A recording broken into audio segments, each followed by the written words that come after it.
So I'm back for part 2. The mosquitoes are out really bad, so I don't know how long this is going to last because they're going to eat me up.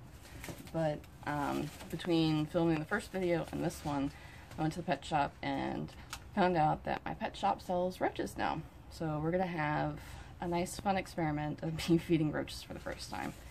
Now in Florida, we're only allowed to sell, I think, 1 or 2 species, and the species that I got was the dubia roaches. I got a couple of little baby ones, and then they sold me a dozen of the breeder males, which have wings, and I'm a little off put by that because we have the big palmetto bugs that like to fly.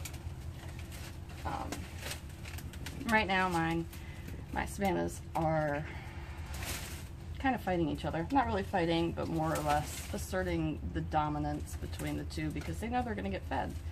We got the bugs over here and they're making a lot of noise, and they just know. They know they're going to get fed, and that's it.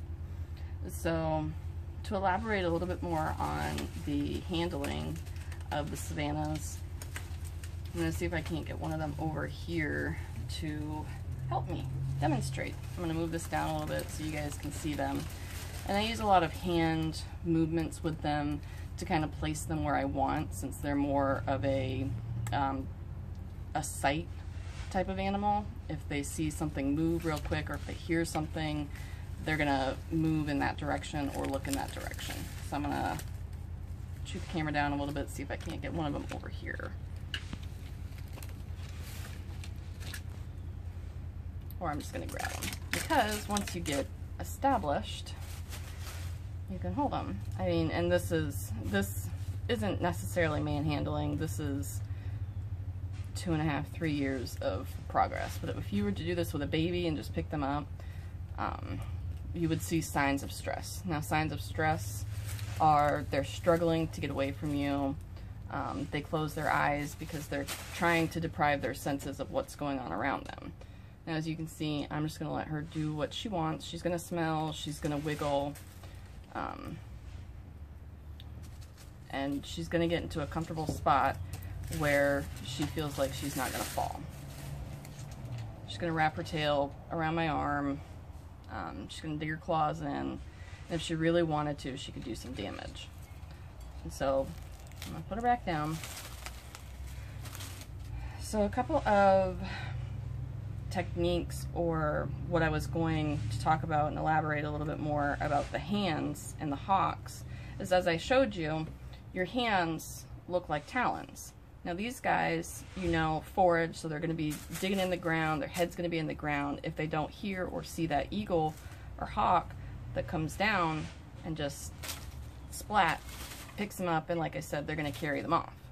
So if you're going to go in from the top, that's going to off-put your animal into hesitating every time you open the enclosure and try to establish some sort of contact with them, because they're not going to like it. And now they both moved away from me, so I'm going to try to get them both over here. I'm going to put some superworms in because I like to let them forage on the superworms. So I got this lovely bag of superworms, and I just pour the whole thing in. This is roughly 10 dozen. A lot of the times I get more, and now you're going to see one of them. She already knows what's up. She knows what's in the bag. She knows what's coming. And I'm going to try to feed her a roach in a little bit too. Now my other one, who's kind of a little more dopey, always get the big picture of what's going on. Now I've moved away from the tongue feeding. I don't really tongue feed anymore because I've established the trust with my animals.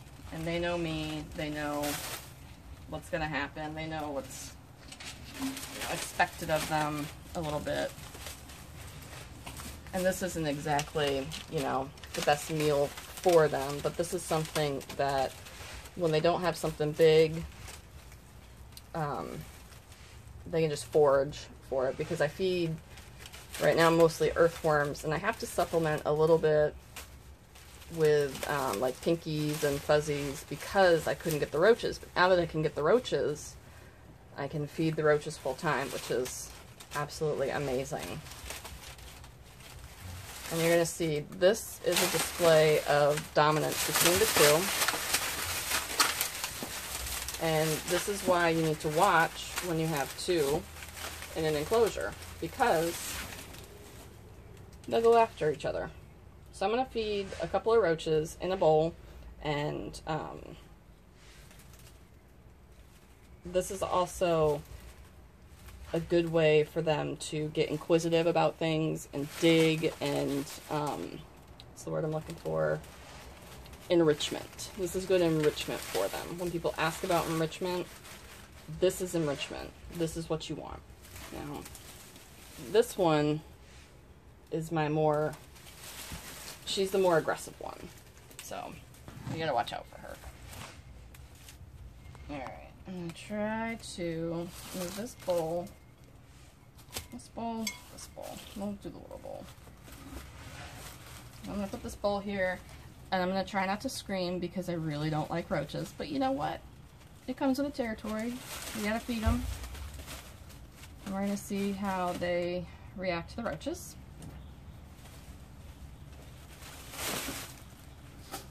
Alright, and these are the roaches I have.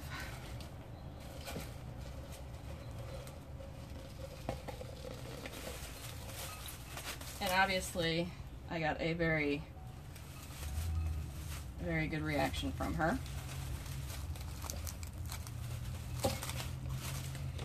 And now she's realized, oh, they're in the bowl.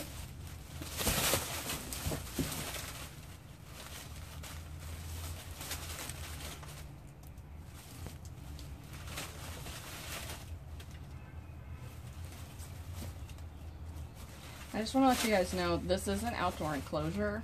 I am in Florida, and the temperature right now is, it's 81 with a real feel of like 86, and the humidity is set about 60 or 70%. So it's pretty ideal conditions for them. Where I'm at in the winter, we got like 5 days that were below 40. I'm sorry this is pointed away, but this is, like I said, the first time that they've ever had roaches. So they're not very agile with them, and they keep jumping out of the bowl that they're in.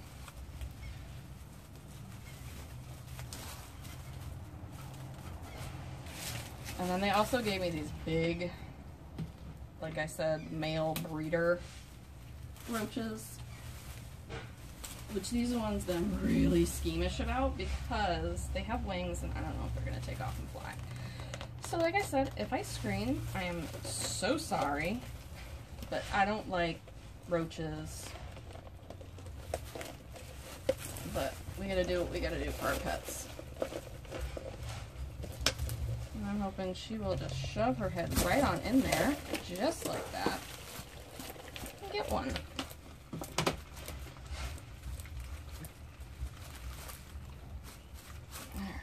Move this so Fatty Fat can have a go.